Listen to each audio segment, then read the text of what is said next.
जब हम दुनिया को ऊपर से देखने की बात करते हैं तो क्या ख्याल आता है? शायद सैटेलाइट से ली गई तस्वीरें, है ना?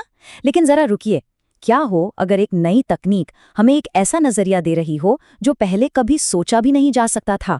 जी हाँ, आज हम ड्रोन्स की दुनिया में उतर रहे हैं और ये जानने की कोशिश कर रहे हैं कि ये छोटे से डिवाइस कैसे हमारे ग्रह को देखने, समझने और यहाँ तक कि उसे बेहतर बनाने के तरीके को हमेशा के लिए बदल रहे हैं। तो देखिए, बात शुरू होती है यहाँ से। दशकों से जब भी हमें बड़े बड़े इलाकों जैसे किसी शहर या खेतों का नक्शा बनाना होता था, तो हमारी नजरें आसमान में सैटेलाइट्स को ही खोजती थी। पर यह तरीका सच कहूं तो हमेशा परफेक्ट नहीं होता। असल में दुनिया का नक्शा बनाने के हमारे इन पुराने तरीकों की अपनी कुछ बहुत बड़ी कमियां हैं। ये सीधी सी तुलना देखिए, सब कुछ साफ हो जाएगा। एक तरफ है सैटेलाइट इमेजरी, जो अक्सर धुंधली होती है, यानी लो रेजोल्यूशन, बादलों की वजह से दिक्कत आती है, सो अलग, और ये बेहद महंगी भी होती है।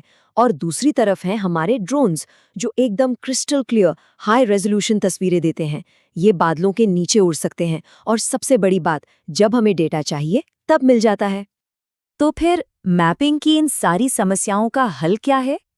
जवाब आसमान में ही है, और वो है छोटे, आसानी से मिलने वाले और जबरदस्त शक्तिशाली ड्रोन्स। वैसे तो इसका एक टेक्निकल नाम भी है, SUAS, यानी स्मॉल अनमैन्ड एरियल सिस्टम। मतलब एक ऐसा हवाई जहाज जिसे उड़ाने के लिए अंदर किसी पायलट की जरूरत नहीं। पर हम सब इसे इसके मशहूर नाम ड्रोन से ही जानते हैं। तो आखिर ऐसा क्या है जो ड्रोन्स को इतना बड़ा गेम चेंजर बना देता है? देखिए, ये कई कमाल की चीज़ों का एक पैकेज है। सबसे पहली बात, इनकी कीमत बहुत कम है। दूसरी, ये शानदार हाई रेजोल्यूशन क्वालिटी देते हैं। आप जब चाहें तब इन्हें उड़ा सकते हैं। इन्हें अलग अलग कामों के लिए बदलना बहुत आसान है, दूर दराज के इलाकों में ले जाना आसान है, और हाँ, सर्वे करने वालों के लिए ये कई ज़्यादा सुरक्षित है। अच्छा, ये तो हो गई खूबियाँ, पर सवाल ये है कि ये सब होता कैसे है? ये समझना वाकई में बहुत मज़ेदार है कि कैसे हज़ारों आम सी तस्वीरें एक साथ जुड़कर इतने डिटेल्ड डिजिटल मॉडल बना देती हैं।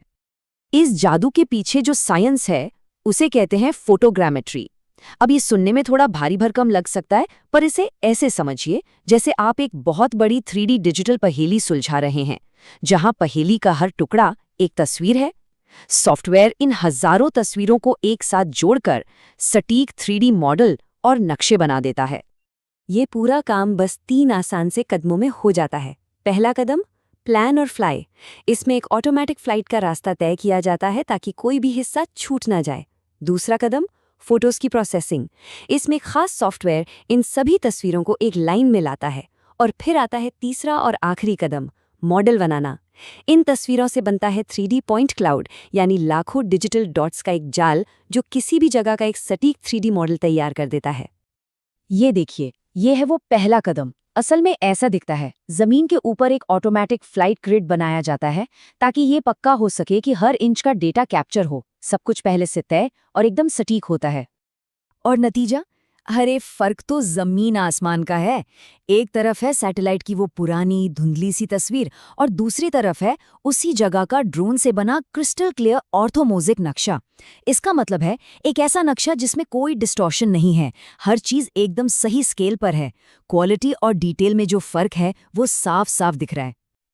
ठीक है, तो हमने ये तो समझ लिया कि ये तकनीक कितनी कमाल की है, पर इसका असली फायदा क्या है? चलिए अब जरा भारत की जमीन पर उतरते हैं और देखते हैं कि ये तकनीक असल दुनिया की समस्याओं को सुलझाने में कैसे मदद कर रही है। और इसकी एक बेहतरीन मिसाल है स्वामित्व योजना। इसका मकसद क्या है? ये कथन सब कुछ साफ कर देता है। लक्ष्य है ग्रामीण क्षेत्रों में रहने वाले लोगों को स्वामित्व का अधिकार देना। अत्याधुनिक तकनीक का उपयोग करके ग्रामीण आबादी वाले क्षेत्रों का सर्वेक्षण करके।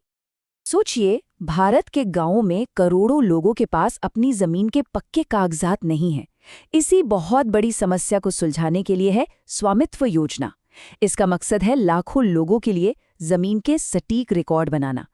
इससे न सिर्फ जमीन के झगड़े कम होते हैं, बल्कि गांव के लोग अपनी संपत्ति के आधार पर बैंक से लोन भी ले सकते हैं, जो सीधे सीधे उन्हें आर्थिक रूप से मजबूत बनाता है।